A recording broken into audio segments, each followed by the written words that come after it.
बिस्मिल्लाहिर्रहमानिर्रहीम। बोलते कालम के साथ मैं आमिर रज़ा खान। और जंग जो है फैल गई, आप ये ना समझे कि खलीजी ममालिक तक फैल गई, नॉर्थ कोरिया तक चली गई है। और ये मैंने कल ही कहा था कि पूरी दुनिया को मुबारक हो कि बबलू जो है किम जोंग आन जो हैं उनके ख़िलाफ़ जो है अमेरिका की जंग होने वाली है।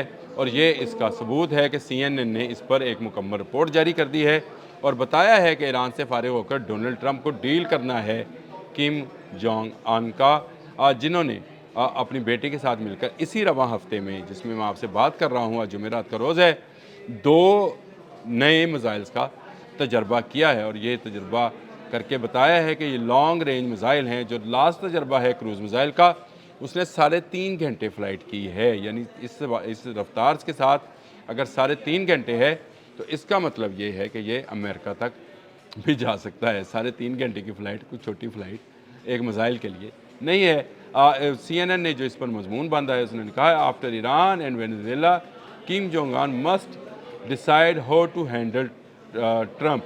यानी ट्रंप जो है इनकी तरफ आएंगे। विल रिप्ले का ये मजमून है, जिसमें उन्होंने तमाम तर तफसीलात जो हैं वो शामिल की हैं। उसमें उन्होंने इसकी हिस्ट्री बयान की है। 2003 में जब इनके वालिद किम जोंग के वालिद मौजूद थे, उस वक्त जो अमेरिका ने धमकी लगाई थी और इसको पूरी दुनिया के लिए एक काटने वाली कुहारी करार दिया था नॉर्थ कोरिया को।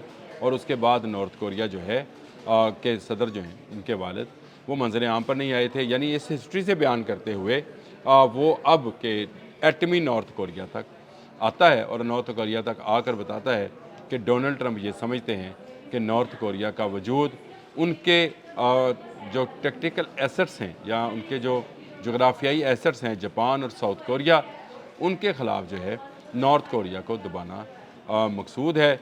और ये ईरान के बाद दूसरा बड़ा जो है वाक़या होगा कि अमेरिका जो है हमला करेगा। ये अलग बात है कि आज 13वां रोज़ है, ईरान ने ही अमेरिका का कख नहीं छड़िया, कुछ नहीं छोड़ा उसने। और बिलियंस डॉलर्स जो हैं इसके डूब चुके हैं। और उसके बेड़े जो कि इस बात का सबूत हुआ करते थे कि जब वो किसी मुल्क की तरफ रवाना होते थे तो वो मुल्क जो थे वो सरनगू हो जाते थे, सरेंडर हो जाया करते थे कि अमरीकी बहरी बेड़े का कोई जवाब नहीं है। लेकिन हुआ क्या, अब्राहम लिंकन जो है वो पीछे भाग गया और उसको ज़ख्मी किया ईरान ने।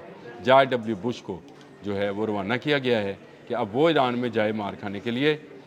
जराल्ड आर फोर्ड की तो हिम्मत ही नहीं हुई और वो इज़राइल की खैफा बंदरगाह पर मौजूद है, वो इस तरफ नहीं आया है। तो इससे अंदाज़ा कीजिए कि वो खौफ और वो तमकनत और गुरूर जो अमेरिका दिखाता था दुनिया को और अपनी बातें मनवाता था, ईरान ने आबने हुरमुज़ में डबो दिया है।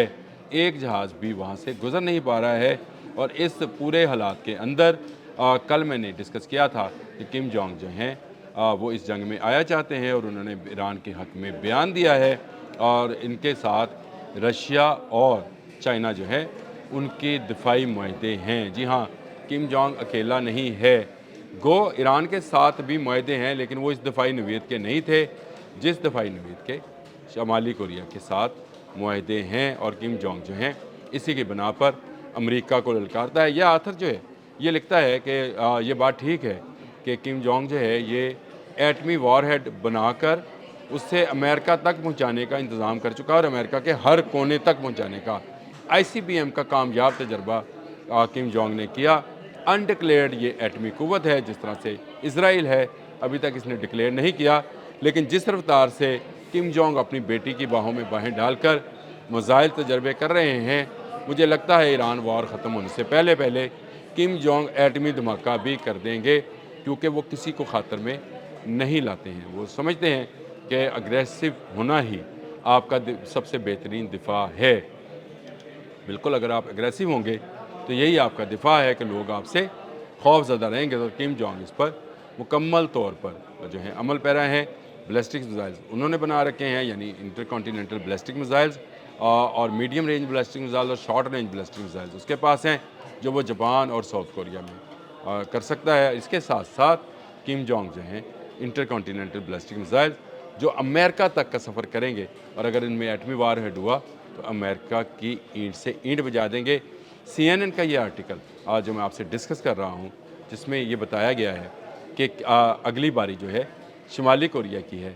अभी तो ईरान के हाथों अमेरिका अपनी जान छुड़ाने के दर पे है कि किसी तरह जान छूटे, क्योंकि इतना बड़ा नुकसान कि बिलियंस ऑफ बिलियन डॉलर जो हैं डूब रहे हैं और कोई खलीजी ममालिक और कोई नेटो मुल्क जो है अभी तक इस जंग में शामिल नहीं हुआ। जंग का 13वां रोज़ है, याद रखिएगा। इसके इंटरसेप्टर्स ख़त्म हो रहे हैं, साउथ कोरिया से मंगवाए, और कल साउथ कोरिया से बयान आ गया कि जनाब अगर हम आपको देंगे पेट्रियट मिसाइल की बैटरीज तो फिर हम नॉर्थ कोरिया को क्या जवाब देंगे, जिसने इसी हफ्ते रवां हफ्ते में 2 नए मिसाइल्स का जो है तजर्बा किया है। एक उसने जो है सरफेस टू सरफेस और एक उसने फ्रॉम समंद यानी सी टू सरफेस जो है क्रूज़ मिसाइल जो है उनका तजर्बा किया है, जिसने 3.5 घंटे की फ़्लाइट की है। और एक क्रूज़ मिसाइल का जो इस रफ्तार से चल रहा हो उसकी 3.5 घंटे की फ़्लाइट आप भी समझ सकते हैं कि कहाँ कहाँ धमाका कर सकती है। किम जोंग बिल्कुल पीछे हटने वाला नहीं है, डरने वाला नहीं है, और वो डराने वाला है। अमेरिका पहले ही ईरान के हाथों तंग है और उसका शायद 136 मोटरसाइकिल इंजन वाला जो है उसके काबू में नहीं आ रहा, तो किम जोंग उसके काबू में कैसे आएगा। ये शख्स जो है जिसके बारे में पूरी दुनिया का ख्याल है कि जिस दिन अमेरिका इससे टकराएगा पाश पाश हो जाएगा। और अब CNN की रिपोर्ट के मुताबिक इसको जो है अमेरिका को, डोनाल्ड ट्रंप को उभारा जा रहा है कि जब आप ईरान की जंग से फारिग हो, अल्हम्दुलिल्लाह यहाँ से जब फारिग होगा तो किसी काबिल नहीं रहेगा, लेकिन यहाँ से फारिग हो तो आपने नॉर्थ कोरिया को भी देखना है। और इसका ज़्यादा दबाव जापान और साउथ कोरिया की तरफ से दिया जा रहा है कि उनके समंदरों के ऊपर इस वक्त तक नॉर्थ कोरिया की हुक्मरानी है। और नॉर्थ कोरिया वो मुल्क है जिसने डोनाल्ड ट्रंप का जहाज़ जब फ़िज़ा में था, आसियान की मीटिंग के लिए जब कोरिया में जा रहा था, साउथ कोरिया में, तो उस वक्त भी एक मिसाइल तजर्बा करके ये बताया था कि ये मिसाइल का तजर्बा अगर किया जा सकता है तो जहाज़ भी हिट किया जा सकता है। मैं समझता हूँ किम जोंग का आना इस जंग में जो है वो नई पेशरफ्त होगी और अमेरिका को मज़ीद मार पड़ेगी। लेकिन ईरान के हाथों इतनी मार पड़ चुकी है, इतने अरब डॉलर डूब चुके हैं कि अब इनकी आपस में भी नहीं बन रही, यानी बेंजामिन नेतन्याहू और डोनाल्ड ट्रंप की आपस में नहीं बनती। डोनाल्ड ट्रंप ने ये इल्ज़ाम अपने दामाद पर भी लगा दिया कि उसने मुझे उभारा कि मैं ईरान पर हमला कर दूं, और ये सारा मामला लेकर अब जो है अगर ये आर्टिकल है तो मैं ये समझता हूँ कि ये सिर्फ सहाफ़ी ने पहले से कोई लिख रखी थी चीज़ जो उसने छाप दी कि ईरान के बाद जो है उसका ख्याल ये होगा कि ईरान का जो है कोलैप्स 2-3 रोज़ में हो जाएगा और उसके बाद जो है नॉर्थ कोरिया की बारी है। लेकिन नॉर्थ कोरिया की बारी नहीं आई, अमेरिका की बारी आ गई ईरान के हाथों, जिसकी बेशतर मिसाइल टेक्नोलॉजी जो है नॉर्थ कोरियन है। टेक्नोलॉजी की बात कर रहा हूँ, मिसाइल्स की नहीं। नॉर्थ कोरिया के मिसाइल्स हर आने वाले दिन में ज़्यादा से ज़्यादा मुहलक होते चले जा रहे हैं। अब तक के लिए इतना ही। अल्लाह हाफ़िज़।